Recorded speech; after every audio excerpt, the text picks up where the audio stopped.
Hey everyone, if this is your first talk with us, then welcome to the Product Marketing Festival. And for those of you that have already been tuning in, welcome back. We hope you will or have been enjoying what's going on, and we just want to take the opportunity to say thanks to all the sponsors and partners. And if you're not already signed up, don't forget to check out the Slack channel for lots more product marketing resources and discussion. Enjoy the talk. Great, so I'm Vitaly, I run product marketing at Vimeo. Super excited to be here and having great conversations with all of you. I'm going to talk today about video marketing, which is kind of pretty predictable for a person who works at a video company. It's this CTA, the greatest CTA of all time, that video play button over there. That's what we're going to be talking about today. How many people here actually use Vimeo? Oh, wow. That's awesome. Quite a few. So just as a disclaimer, I never created a video professionally. I never ran a production of a video. But through my experience at Vimeo and other companies, there's a few lessons and kind of best practices that I'm hoping to kind of pass to you today. And I'm sure that a lot of you were involved in video creation in the past. Actually, who was involved in video creation in the past, in the process? So hopefully there's some insights here that you can take away from this. Also, I run the New York Video Meetup, so if you are in New York City and interested in video, check it out at meetup.com. We're having meetups every 2 months or so. It's really cool bringing in video startups, video creative folks who present their work, so I encourage you to check it out.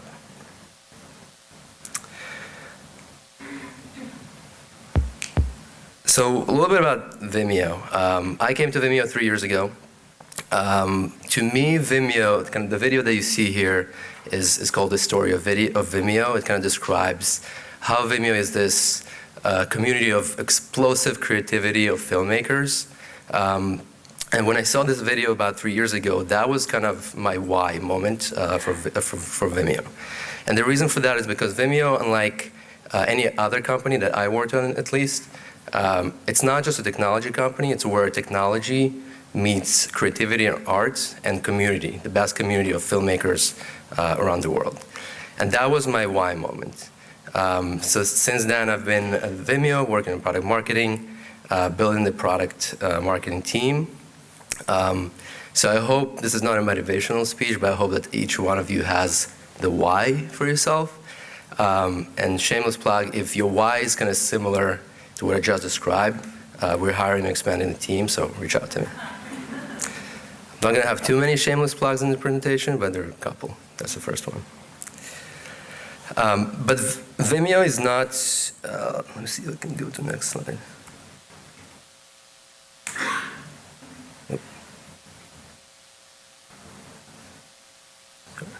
So Vimeo is not just a place where you go to see this really creative, awesome, adorably weird films.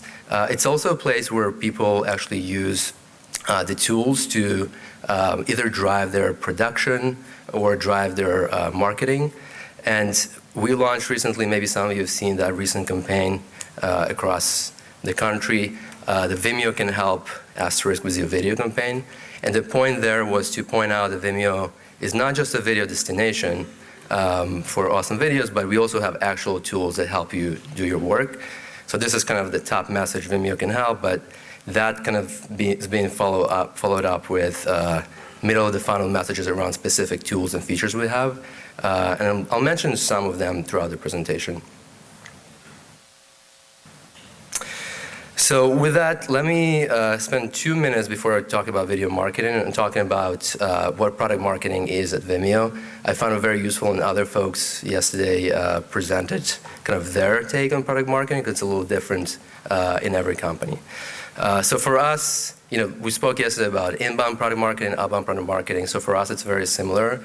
We worked on inbound product marketing with the product team, basically looking at the market, assessing the needs, and understanding the user, and then with the marketing team and actually creating the go-to-market strategy, the different campaigns that go into that. So I define it for our team as the team that drives demand, usage, and business impact of new and existing products. And that goes hand in hand with collaboration with the product team, the marketing team, sales team. And really what's unique to product marketing is that we bring kind of probably, we're the most knowledgeable in the company on everything that comes to the user, the competition, the product as it pertains to the user and competition. So there's some conversation around how product marketing and product teams kind of overlap or don't overlap in some areas. There's always kind of a tricky area because you have to be a little bit sensitive around how other teams are perceiving. So we define very clear areas where there's by design an overlap between the teams and different areas that are uniquely owned by product marketing or a product team. So the overlap areas are market validation, user research, looking at what markets are we going into and assessing them. The strategic and business case that we're presenting to the leadership when we're approaching new markets or expanding existing ones.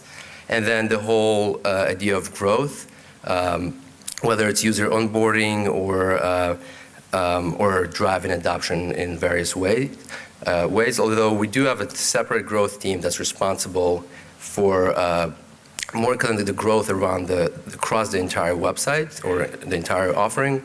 The growth that product marketing and product teams are responsible for is specific to products. So things like onboarding and driving adoption for features. And then pretty standard in terms of the things that product marketing actually owns uniquely. That's the messaging and positioning, the pricing and tiering, and then the whole go-to-market launch situation and competitive analysis. So that's product marketing at Vimeo. So I'm sure you've seen enough quotes to understand and to know that video is integral to what we do as marketers, product marketers. So I'm only going to have 3 quotes over here. The most interesting one I thought is from Ryan Halligan, the HubSpot CEO. He's basically saying that you need to be looking more into hiring video people than copywriters or blog writers because video just has better ROI than text. Now, I don't fully agree with that because the two have to kind of live together. Video makes your blogs and other content more effective. But the point is that video is the most engaging medium today. So companies, if you're not investing in it yet, video has to become sort of a priority for you. So who does video well? Plenty of companies, like the brands that you see over here, they all use Vimeo, and many of you folks here in the room, seems like you use Vimeo as well. But a lot of these companies have great budgets. They've been through trial and error of creating videos. They got the lessons. They got big teams, both internally and external agencies.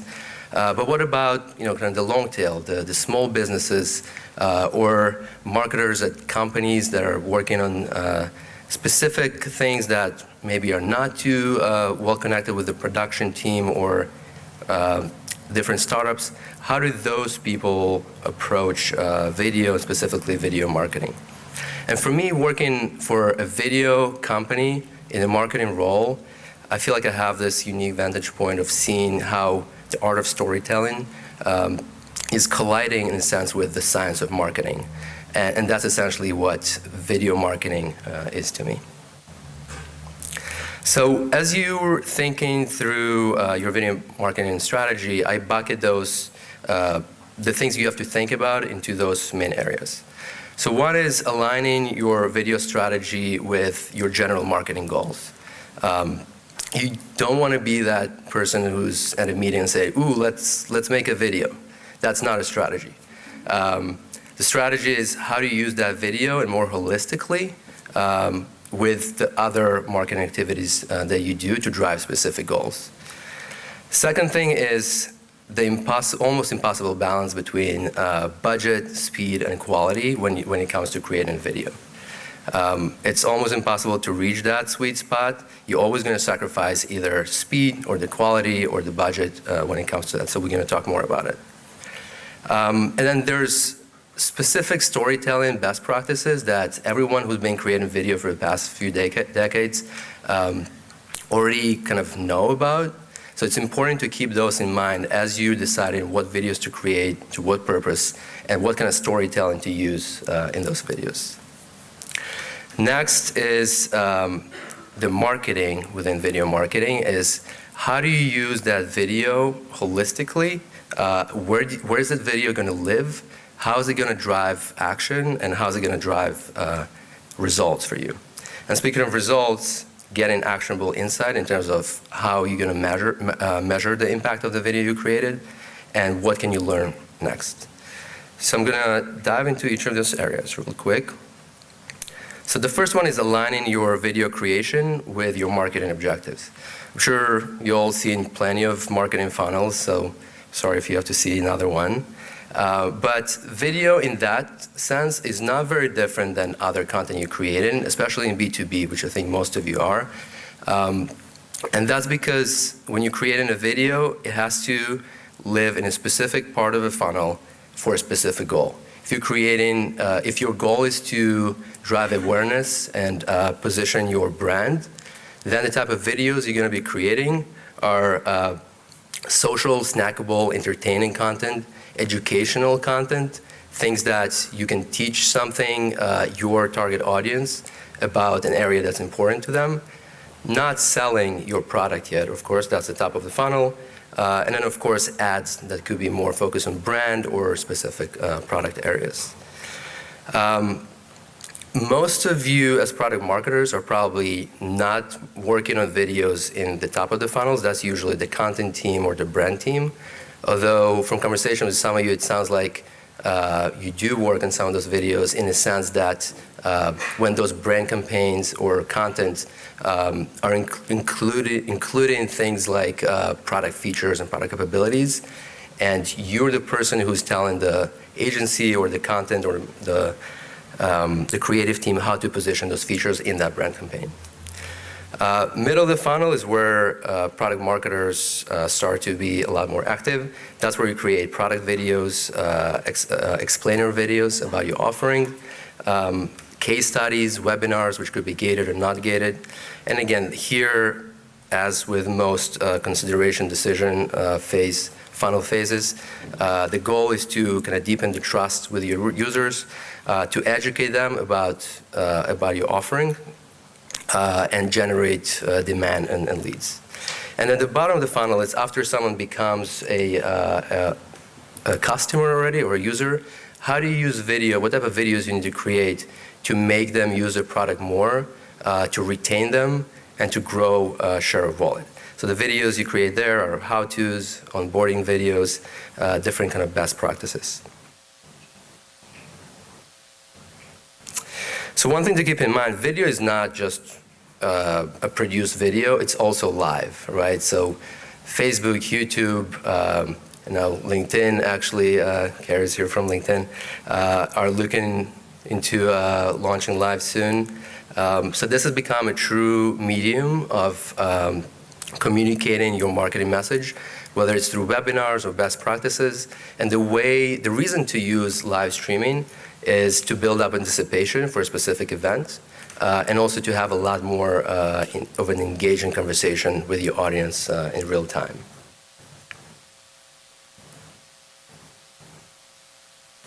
Okay, so let's talk about the balancing, almost impossible balancing between budget, speed, and quality. So like I said, you can only probably get 2 out of the 3. You can get, budget and speed, but maybe not quality. You can get quality, but not speed. So something has to give. So depending on your goals and the type of videos you're creating, you have to decide what are you actually sacrificing.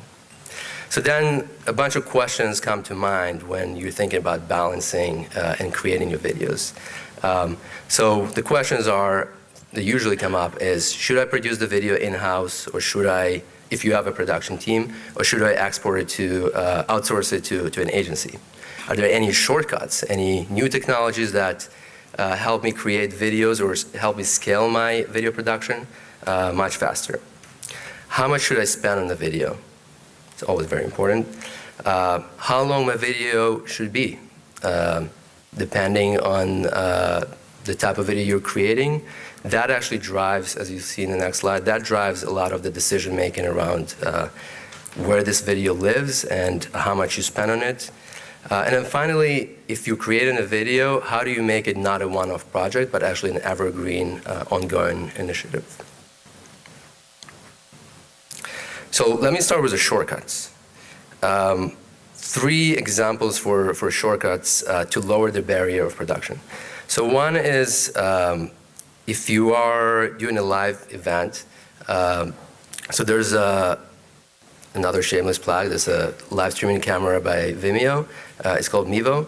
It's a full-on production packed in a palm-size device. That's a camera that's operated with your mobile device, and that allows you to have maybe not full-scale professional-grade live events, but definitely quality live streaming with all the effects that you would expect from a live production, including zooming in, lower thirds, and things like that. So if you're looking into producing live events and you're looking to start small, this is kind of a great shortcut for you, which you will not need a full kind of live production team for that. Second thing I want to talk about is stock footage. So anyone here has used stock footage or knows what it is? Okay, so a few of you. Stock footage is essentially, it's a shortcut when you're working on a specific project and you don't have that specific shot of a blue-eyed Labrador walking down the street in Chicago. You would go to a stock offering and you'll be able, hopefully, to find something similar to that. And what that allows you to do is really scale production and cut down on the time that takes you to create a video, because you don't need to produce all the content anymore. You actually have it ready. So Vimeo Stock is an offering that you can use for that. And the third one is what I call do-it-yourself social video creation apps, which is becoming pretty popular.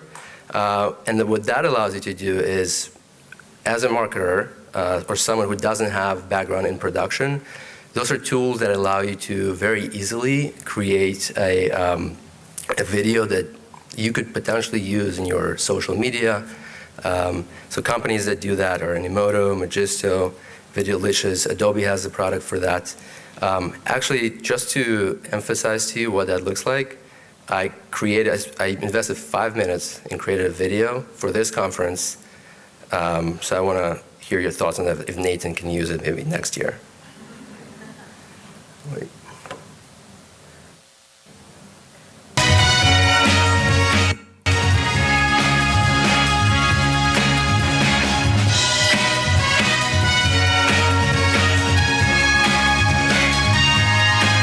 That's stock footage. That's an actual shot I took yesterday.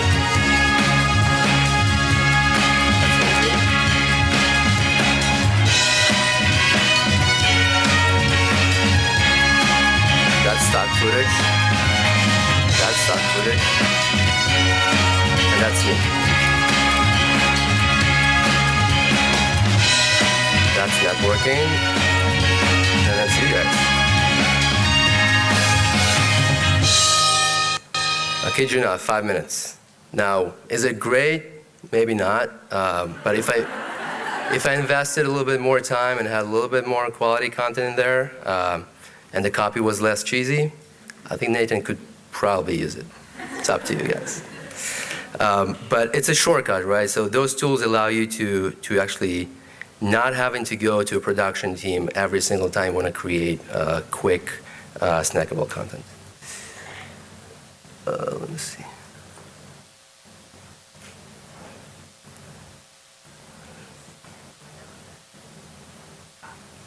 Where is it? Usually when I double click it, it's okay. All right. Cool.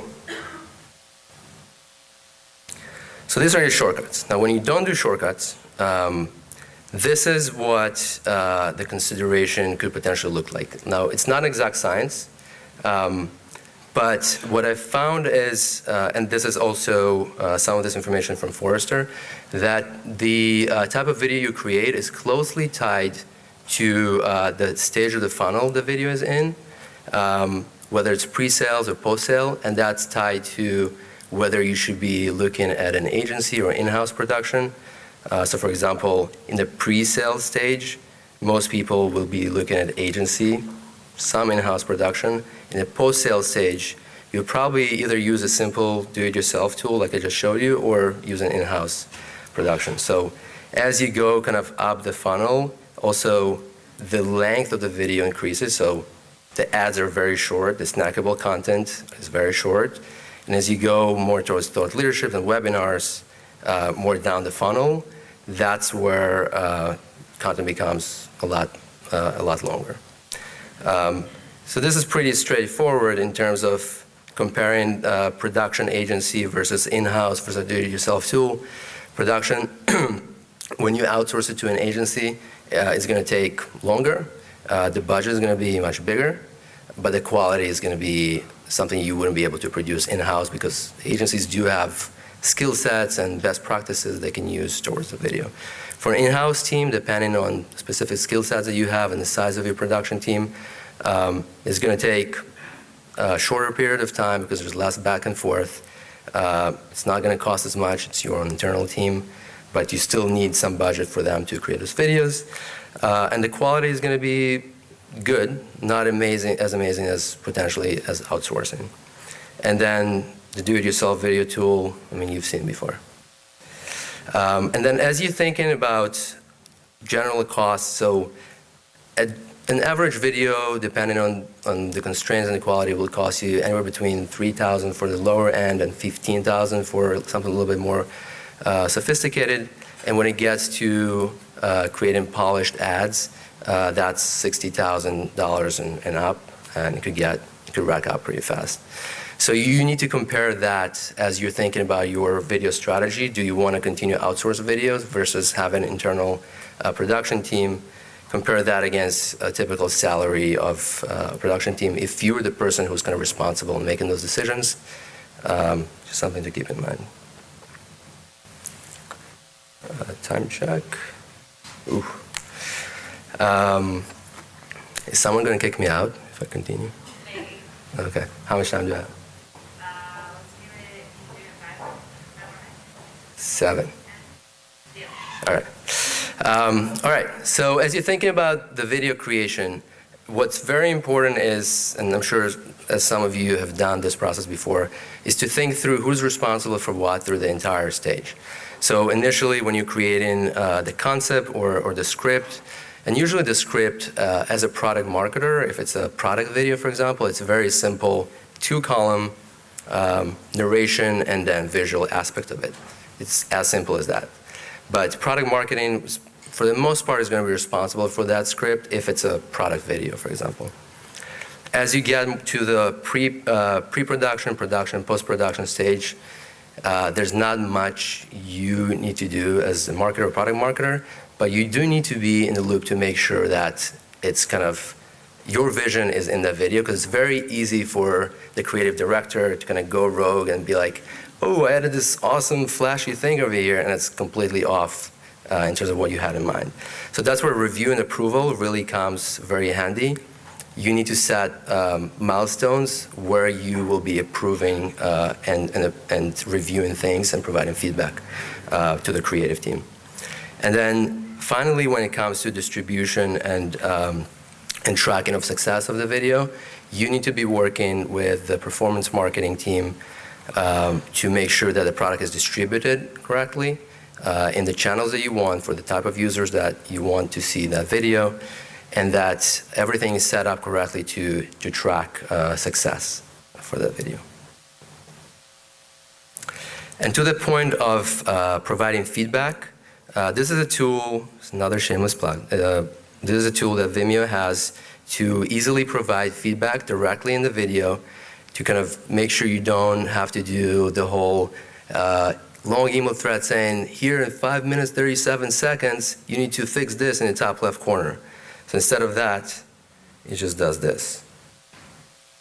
Point, write a comment, and the editor will then see it over here.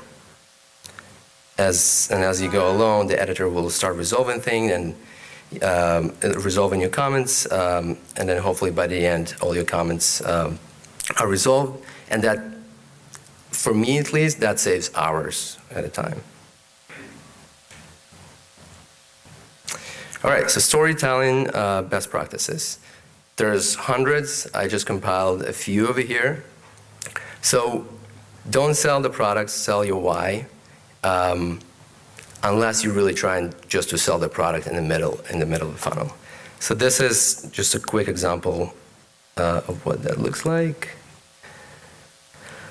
This is Skillshare.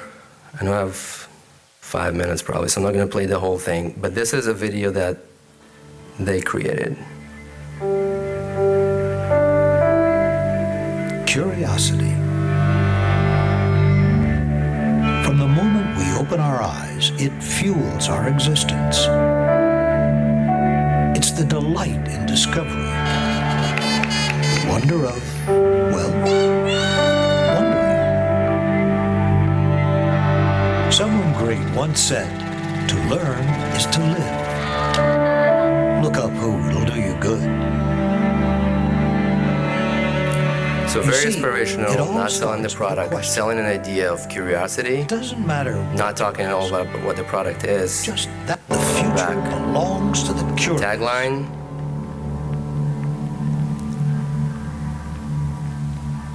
And a very subtle CTA. So this is selling the why. Humanizing your brand with employee faces and customer stories. A quick example of a coffee shop in Brooklyn. They actually created a series where they talk to people who come to their coffee shops, and they're really talking about, you know, their stories of what are they doing with their lives. And it's been driving a lot of engagement for this coffee shop. And it's very authentic, very cinematic, and it's been really working great for them. All right, I don't have much time, so. Jeremy and I we really want to make a point of sitting down and spending time with. Teach what you know. So again, establishing yourself as an expert in the space is something that you would do. You would use video for. So, for example, if Vimeo is a video platform, we have something that's called Vimeo Video School, where we teach about anything from how to pick your camera equipment to how to distribute your content. Now, Vimeo is not a camera company, but we know that it's important to the type of user, so we create videos on that. Authenticity often goes much longer way than having a super polished video. And then visual consistency with your brand. So the video needs to be, wherever the video lives, it needs to look like everything around it, part of the campaign. If it's part of the landing page, or if it's in an email or in social, it's very important to have this visual consistency for the video. And the last one is using emotion to kind of humanize and drive action. I think something got cut off over here. But essentially, you know, happiness, sadness, all these emotions, they drive specific call to actions. And it's amazing when you can kind of really cater to it. Just a quick example of using humor, for example. This is sort of like a horror movie. You see that kind of horrible situation.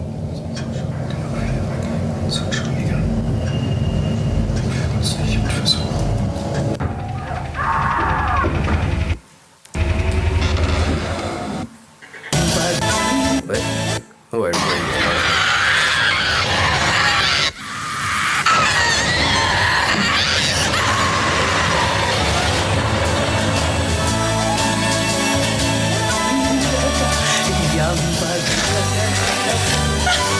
using a very unexpected humor.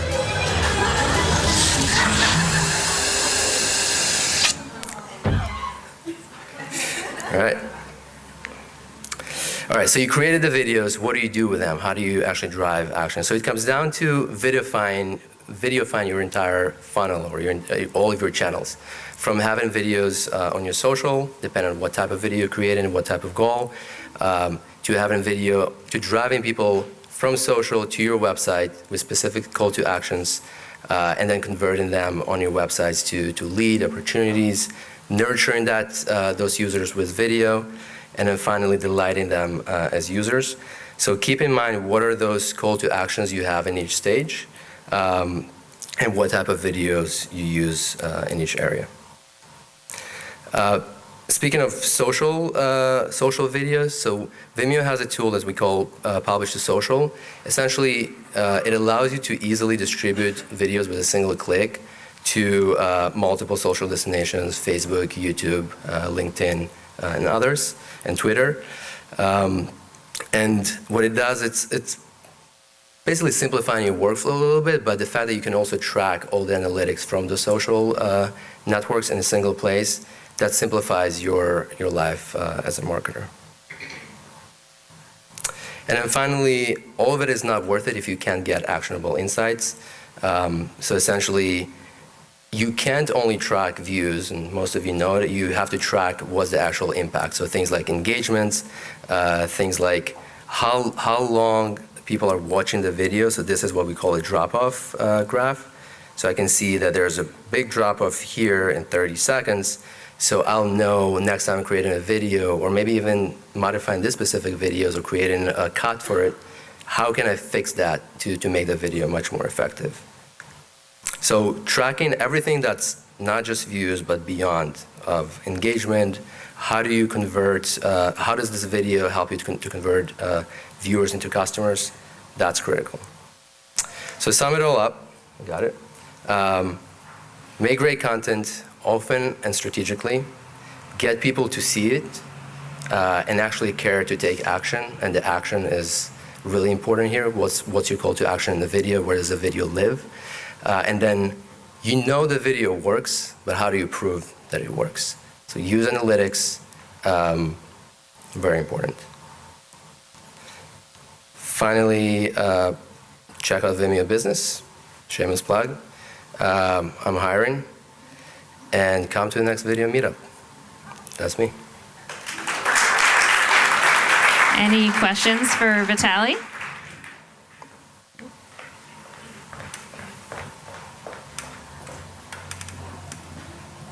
Your very last bullet point on the slide, which was make sure it works and measure success beyond views and plays. Yep. Could you just speak to that really quickly? What are the things, how do you measure success beyond views and plays? That's something we've struggled with.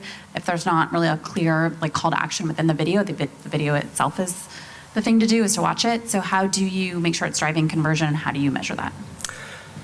Yeah, so one way, depends what you want to measure. So one way to measure is kind of what I described, kind of where in the video you're starting to lose people, so that helps you to improve the video and video strategy later on. Besides that, you have things like, so for example, Vimeo has integration with Google Analytics, so you're able to track how video performs within kind of the overall Google Analytics campaign. So you can connect. So for example, if you have a video on the landing page, you connect the traffic that comes to the landing page is the fact that you have video there and you have clicks and people are watching the video for a certain amount of time. How does it help in converting that traffic? You normally would want to do some kind of A/B testing to have a couple of versions of video, or perhaps have one landing page with video or without video. I know it's harder to do with or without video because you want the landing page to work, but this is the kind of techniques we use. I was curious about in your map of the production process, you had product marketing stepping out during pre-production, and Yep. I guess having done some video work myself, I would find that a little bit dangerous to let go. And maybe I'm just a control freak, but I would worry that things would spiral and Totally. go away from brand, go away from core messaging in that process. I don't know if you have any thoughts on that. That's what I find. The film producer will set something up and then they're like, yeah, it doesn't do that. Yeah, totally. And I've been kind of a victim of that we stepped out a little bit too much, and the video at the end turned out to be not great. And that was $100,000 investment that didn't pan out the way we wanted. So it is dangerous. You do need to be involved through post-production for sure with the review. Pre-production, it's to the degree that you're providing input on the concept and on the script. The pre-production here is more, what I meant is more kind of the technical aspect of, getting ready for the shoot, getting the cameras, the insurance, things like that. Those are not product marketing responsibilities, but the script, the concept, making sure it all fits with the general message you want to communicate in the brand, that's totally product marketing. Just 2 more questions with 1 minute. For customer testimonial videos, how prescriptive do you recommend being with the script, and how long ideally should they be? Yeah, so according to this, unfortunately the answer that it depends. It's how are you going to be using those customer testimonials and what kind of testimonial they provide. Do you want them to provide testimonial about specific features in the product because you will be using it in the middle of the funnel? Then the video is going to be longer, and you'll probably have, while they're talking, you'll probably have some footage from within the product. So those videos can be between 60 to 90 seconds. For testimonials that are not super product oriented, but more kind of, this is the value we drove and things like that, those can be shorter and more aspirational in nature. So I would say, depends if it's just a single customer or maybe a soundbite of numerous customers that are talking about the same topic, but those can be between 30 and 60 seconds. And then on the webinar side of things, we've done quite a few webinars where we bring a customer to talk about how they use video and the specific product. Those are 15 to 30 minutes webinars. So it really depends what kind of customer testimonial it is. So coming from B2B tech space, we have it. Our challenge is deciding from the awareness stage what type of videos we actually utilize, whether it's product-focused videos or humanized videos. What type of videos do you find that are a little bit more engaging when it comes to those 2 top of the funnel stages? So again, it kind of really depends on the goal that you're trying to achieve. When the person, and again, depends on, you have to look at the lead, where did they come from, what did they see before that, right? Kind of automate that process. For the most part, product videos is what people are looking at the stage where they're like, okay, I'm aware of the product, I'm aware of the problem that it solves. How do you guys solve it, and how are you better than competitors in that space? So this is kind of how we try to focus on our, when we create kind of product videos in the middle of the funnel. But general awareness and customer testimonials are also very helpful there. So